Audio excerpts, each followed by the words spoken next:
Tuhan bersamamu. Dan bersama rohmu. Inilah kisah sengsara Tuhan kita Yesus Kristus menurut Lukas. Dimuliakanlah Tuhan. Pada waktu itu, bangkitlah para tua-tua bangsa Yahudi, imam-imam kepala dan ahli-ahli Taurat, dan mereka membawa Yesus menghadap Pilatus. Di situ mereka mulai menuduh dia, katanya, "Telah kedapatan oleh kami bahwa orang ini menyesatkan bangsa kami. Ia melarang orang membayar pajak kepada kaisar, dan tentang dirinya, ia mengatakan bahwa ia adalah Kristus, yaitu Raja." Pilatus bertanya kepada Yesus. "Benarkah engkau Raja orang Yahudi?" Jawab Yesus, "Engkau sendiri mengatakannya." kata Pilatus kepada imam-imam kepala dan seluruh orang banyak itu. "Aku tidak menemukan kesalahan apapun pada orang ini." Tetapi mereka makin kuat mendesak, katanya, Ia menghasut rakyat dengan ajarannya di seluruh Yudea.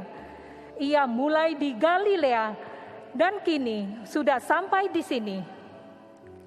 Ketika Pilatus mendengar itu, ia bertanya, apakah Yesus itu seorang Galilea? Dan ketika tahu bahwa Yesus seorang dari wilayah Herodes, Pilatus mengirim dia menghadap Herodes, yang pada waktu itu ada juga di Yerusalem. Ketika melihat Yesus, Herodes sangat girang. Sudah lama ia ingin melihat Yesus, karena ia sering mendengar tentang dia. Lagi pula, ia berharap dapat melihat bagaimana Yesus mengadakan suatu tanda. Ia mengajukan banyak pertanyaan kepada Yesus, tetapi Yesus tidak memberi jawab apapun. Sementara itu, imam-imam kepala dan ahli-ahli Taurat maju ke depan dan melontarkan tuduhan-tuduhan yang berat terhadap Yesus. Maka mulailah Herodes dan pasukannya menista serta mengolok-olok Yesus. Ia mengenakan jubah kebesaran kepada Yesus, lalu mengirim dia kembali kepada Pilatus. Dan pada hari itu juga, bersahabatlah Herodes dan Pilatus yang sebelumnya bermusuhan. Lalu Pilatus mengumpulkan imam-imam kepala serta rakyat dan berkata kepada mereka, "Kamu telah membawa orang ini kepadaku sebagai seorang yang menyesatkan rakyat.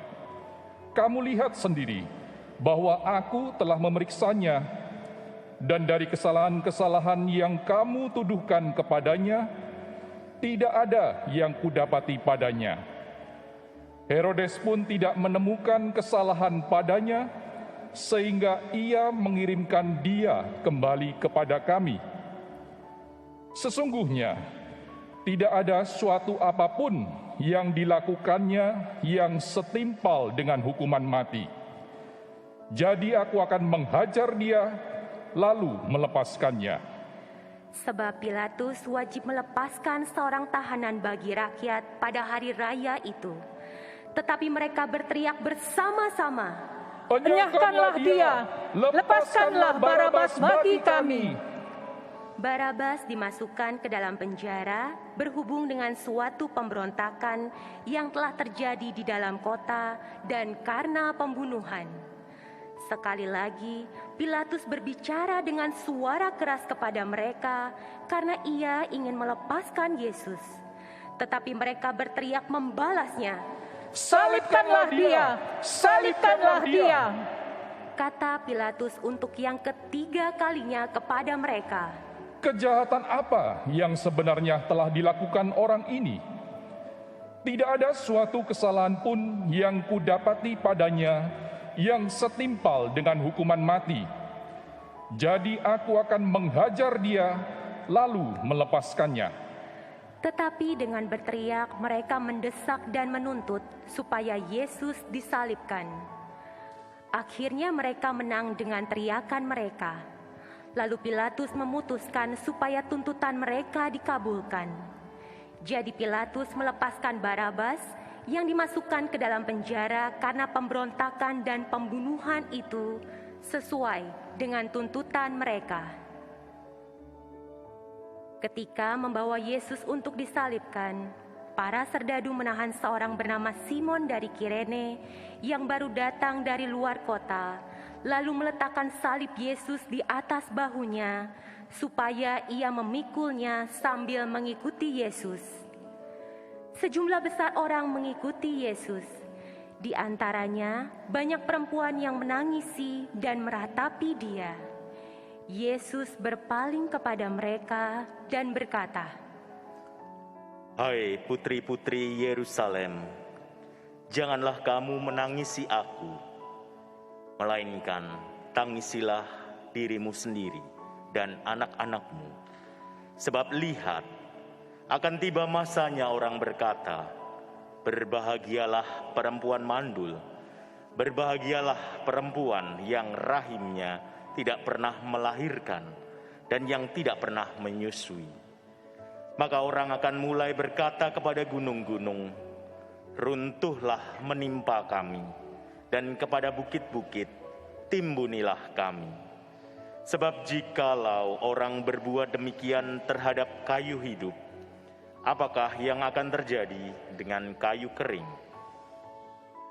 Bersama Yesus digiring juga dua orang lain, yaitu dua penjahat untuk dihukum mati bersama-sama dengan dia. Ketika mereka sampai di tempat yang bernama Tengkorak, mereka menyalibkan Yesus di situ. Kecuali Yesus, disalibkan juga kedua orang penjahat itu, yang seorang di sebelah kanan, yang lain di sebelah kirinya. Ketika bergantung di salib, Yesus berkata, "Ya Bapa, ampunilah mereka, sebab mereka tidak tahu apa yang mereka perbuat." Dan mereka membuang undi untuk membagi pakaian Yesus. Orang banyak berdiri di situ dan melihat semuanya. Pemimpin-pemimpin mengejek Yesus, katanya, Orang lain ia selamatkan. Biarlah sekarang ia menyelamatkan dirinya sendiri, jika ia benar-benar Mesias, orang yang dipilih Allah. Juga prajurit-prajurit mengolok-olok dia. Mereka mengunjukkan anggur asam kepadanya dan berkata, Jika engkau raja orang Yahudi, selamatkanlah dirimu. Ada juga tulisan di atas kepalanya, "Inilah raja orang Yahudi." Salah seorang penjahat yang digantung itu menghujat Yesus, katanya, Bukankah engkau Kristus? Selamatkanlah dirimu dan kami. Tetapi penjahat yang seorang lagi menegur dia, katanya, Tidakkah engkau takut juga kepada Allah? Padahal engkau menerima hukuman yang sama. Kita memang selayaknya dihukum, sebab kita menerima balasan yang setimpal dengan perbuatan kita. Tetapi orang ini tidak berbuat sesuatu yang salah.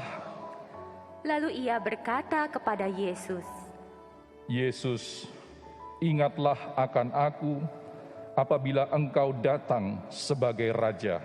kata Yesus kepadanya, "Aku berkata kepadamu, sesungguhnya pada hari ini juga engkau akan ada bersama-sama dengan aku di dalam Firdaus." Ketika itu kira-kira pukul 12. Kegelapan meliputi seluruh daerah itu sampai jam 3, sebab matahari tidak bersinar.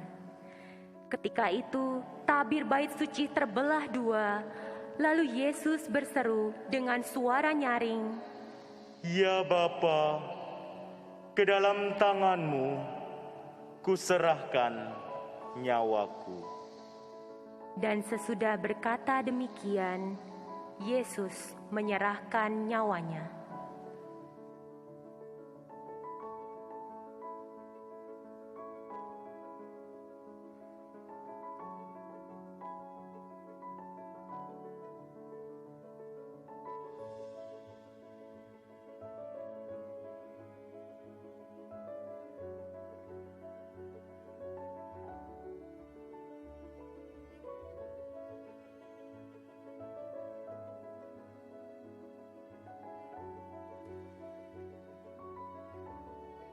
Ketika kepala pasukan melihat apa yang terjadi, ia memuliakan Allah, katanya, "Sungguh, orang ini adalah orang besar." Di situ berkerumun pula orang banyak yang datang untuk menyaksikan seluruh peristiwa itu. Sesudah melihat apa yang terjadi itu, pulanglah mereka sambil memukul-mukul diri. Semua orang yang mengenal Yesus dari dekat, termasuk perempuan-perempuan yang mengikuti dia dari Galilea, berdiri jauh-jauh dan melihat semua itu. Demikianlah sabda Tuhan. Terpujilah Kristus.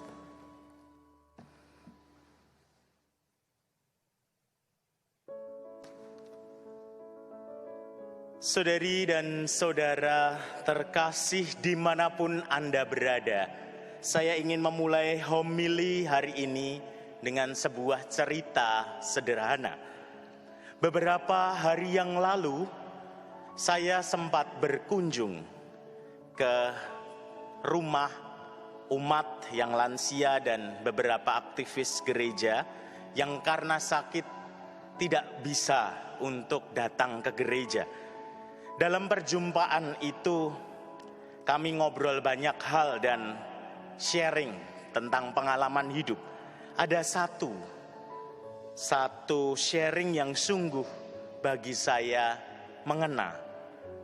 Orang itu mengatakan, "Romo, pengalaman sakit beberapa tahun ini memiliki arti pesiarahan iman bagi saya. Di masa-masa awal sampai pertengahan, saya sempat menolak, pengen berontak keras, bahkan sering mempertanyakan apa Tuhan itu sungguh mau hadir, apa Dia kini sudah meninggalkanku. Namun akhir-akhir ini menjelang Paskah, ketika membaca kitab suci, mengimajinasikan yang terjadi pada Yesus pada masa-masa sulitnya, saya semakin dikuatkan bahwa ternyata saya tidak sendiri. Yesus mengalami sesuatu yang lebih berat dan Allah tetap menemani. Saya menyadari bahwa dalam masa sulit saya, Allah menghadirkan keluarga, teman yang selalu support, membantu ketika saya dalam titik yang lemah. Di titik itulah saya menyadari saya yang tidak pantas ini, yang sering meninggalkan Dia, tetap dipandangnya. Allah tetap mau mengasihi. Itulah yang kini menjadi dasar semangat hidup saya untuk terus bahagia walau ada beban sakit ini. Saudari dan saudara terkasih, kisah ini hanya satu dari banyak sharing yang saya dengar, yang dimana orang menemukan semangat walaupun ada beban. Ia tidak menyerah walau kondisi sulit. Ia tetap dapat menemukan dan mengikuti Yesus dalam kesetiaan imannya. Bacaan-bacaan Minggu Palma tahun ini memiliki pesan yang sama, yaitu kekuatan untuk setia mengikuti Yesus. Ajakan ini dirumuskan oleh Lukas dalam dua kata kunci atau dua kalimat kunci. Yang pertama, waktu Yesus pergi ke Bukit Zaitun, murid-muridnya mengikuti Dia. Lukas tidak pernah menceritakan bahwa saat Yesus ditangkap, murid-muridnya lari. Inilah kekhasan dari Lukas. Sebaliknya, dikatakan bahwa Petrus mengikuti Dia walau dari jauh. Hal ini ingin mengatakan apa?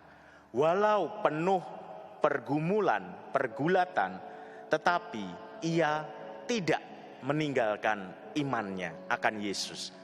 Yang kedua, menarik untuk melihat bahwa Lukas juga secara detail menjelaskan atau melukiskan peristiwa tentang Simon dari Kirene. Ia ditampilkan bukan hanya sebagai seorang yang mengangkat salib, tetapi sebagai murid yang mau dengan sukarela memanggul salib sambil mengikuti Yesus. Disebutkan ketika mereka membawa Yesus, mereka menahan seorang yang bernama Simon dari Kirene yang baru datang dari luar kota. Lalu diletakkan salib itu di atas bahunya supaya dipikulnya sambil mengikuti Yesus. Dia ditampilkan sebagai murid yang mau memikul salib setiap hari dan mengikuti Yesus dalam sukacita. Sikap kerendahan hati, tidak mudah mengeluh walau berat menjadi pesannya.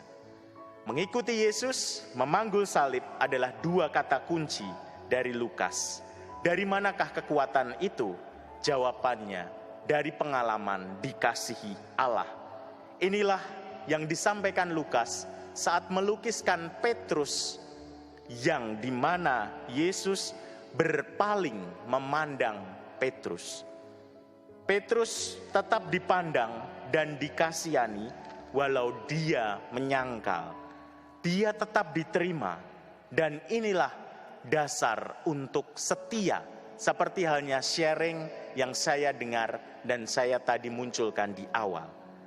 Kita pun semua diundang pada hal yang sama, mensyukuri kasih karunia Tuhan, dan dengan demikian setia mengikutinya tanpa mudah mengeluh, walaupun beban hidup selalu ada.